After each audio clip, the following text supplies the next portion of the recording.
வணக்கம். இந்த வீடியோவில் 11/5/2026 சற்று முன் மாத பென்ஷன் வாங்கும் நபர்களுக்கு புதிய மாற்றம் சார்ந்து தகவல்கள் பற்றி பார்ப்போம். இந்த வீடியோவை தொடர்ந்து பார்க்குறதுக்கு முன்னாடி நம்ம சேனலை இதுவரைக்கும் சப்ஸ்கிரைப் பண்ணாதவங்க இந்த வீடியோக்கு கீழே இருக்க ரெட் கலர் சப்ஸ்கிரைப் பட்டன் அழுத்தி சப்ஸ்கிரைப் பண்ணிக்கோங்க. மத்திய அரசு ஓய்வூதியர்களுக்கு ஒரு பெரிய நிவாரணமாக நிலையான மருத்துவப்படி FMA வழங்கும் முறையில் முக்கிய மாற்றத்தை அறிமுகப்படுத்தியிருக்கிறது. குறிப்பாக NPS-இன் கீழ் வரும் ஓய்வூதியர்கள், குடும்ப ஓய்வூதியர்களுக்கு இந்த புதிய நடைமுறை பயனுள்ளதாக இருக்கும். ஏப்ரல் 16ஆம் தேதியன்று நிதியமைச்சகம் வெளியிட்ட அலுவலக குறிப்பாணையின்படி இனி தகுதியுள்ள ஓய்வூதியர்கள் மருத்துவ செலவுக்கான ரசீதுகளை சமர்ப்பிக்க வேண்டிய அவசியமில்லை. அதற்கு பதிலாக அவர்களுக்கு வழங்கப்படும் FMA தொகை நேரடியாக அவருடைய வங்கிக் கணக்கில் வரவு வைக்கப்படும். இதன் மூலம் நீண்டகாலமாக இருந்து வந்த சிக்கலான கோரிக்கை செயல்முறை எளிமைப்படுத்தப்பட்டிருக்கிறது. முன்பாக ஓய்வூதியர்கள் மருத்துவ செலவுகளை நிரூபிக்க பல்வேறு ஆவணங்களை சமர்ப்பிக்க வேண்டியிருந்தது.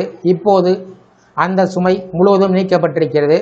இந்த புதிய நடைமுறையின் கீழ் ஓய்வூதியம் வழங்கக்கூடிய வங்கிகள் தங்களுடைய மத்திய ஓய்வூதிய செயலாக்க மையங்கள் CPPCS மூலம் FMA தொகையினை வழங்கும். மத்திய ஓய்வூதிய கணக்கு அலுவலகம் CPAO முதலில் ஓய்வூதியருடைய தகுதியினை சரிபார்த்து அதற்கான சிறப்பு முத்திரை அதிகாரம் SSAவை வங்கிகளுக்கு வழங்கும். அதற்கு பின்னர் CPPC அந்த அங்கீகாரத்தினுடைய அடிப்படையில் அரசால் நிர்ணயிக்கப்பட்ட விகிதத்தில் காலாண்டு அடிப்படையில் FMA தொகையினை பயனாளிகள் கணக்கில் நேரடியாக வரவு வைக்கும். முக்கியமாக இந்த செயல்முறை முழுவதும் தானியக்கமாக நடைபெறும் என்பதால் ஓய்வூதியர்கள் எந்த விதமான விண்ணப்பத்தையும் அல்லது ரசீதையும் சமர்ப்பிக்க வேண்டியது இல்லை. இது அரசு சேவைகளின் டிஜிட்டல் மாற்றத்தின் ஒரு முக்கிய படியாக கருதப்படுகிறது. ஆனால் இந்த நன்மை தொடர்ந்து பெறுவதற்கு ஓய்வூதியர்கள் ஆண்டுதோறும் வாழ்க்கை சான்றிதழ் லைஃப் சர்டிஃபிகேட் சமர்ப்பிப்பது கட்டாயம். பொதுவாக ஒவ்வொரு ஆண்டும் நவம்பர் மாதத்தில் இந்த சான்றிதழ் டிஜிட்டல் அல்லது அச்சு வடிவத்தில் சமர்ப்பிக்கப்பட வேண்டும். இதை சமர்ப்பிக்க தவறினால் டிசம்பர் மாதம் முதல் FMA மற்றும் ஓய்வூதிய பணம் வழங்குவதில் இடையூறுகள் ஏற்படலாம். மேலும் ஓய்வூதியர்கள் விரும்பினால் FMAவிலிருந்து CGHS புறநோயாளி சேவைகளுக்கு மாறக்கூடிய வசதி உள்ளது. அத்தகைய மாற்றங்கள் தற்போது உள்ள அரசின் வழிகாட்டுதலின் அடிப்படையில் மேற்கொள்ளப்படும். அதேபோல் வங்கி அல்லது கிளை மாற்றம் ஏற்பட்டால் CPAO விதியின்படி அந்த மாற்றம் செயல்படுத்தப்படும்.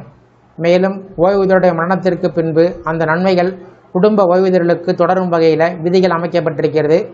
தகுதியுள்ள குடும்ப உறுப்பினருடைய பெயர் முன்பே பதிவு செய்யப்பட்டிருந்தால் அவர்கள் நேரடியாக வங்கியில் விண்ணப்பித்து FMA பெற முடியும். பெயர் பதிவு செய்யப்படவில்லை என்றால் சம்பந்தப்பட்ட அலுவலகத்தின் மூலம் புதிய அங்கீகாரம் பெற வேண்டும். இவ்வாறு அரசு ஓய்வூதியர்களுக்கு அவர்களுடைய குடும்பத்தினருக்கு சிக்கலற்ற, வெளிப்படையிலான மற்றும் விரைவான நிதியுதவியை உறுதி செய்யக்கூடிய வகையில் இந்த மாற்றங்களை கொண்டு வந்திருக்கிறது. இறுதியாக வங்கிகள் முதலில் ஓய்வூதியர்களுக்கு FMA தொகையினை வழங்கி பின்பு அந்த தொகை அரசிடமிருந்து திரும்பப் பெறும். இந்த முறையும் ஏற்கனவே நடைமுறையில் உள்ள நிதி பரிமாற்ற விதிகளின்படியே செயல்படும்.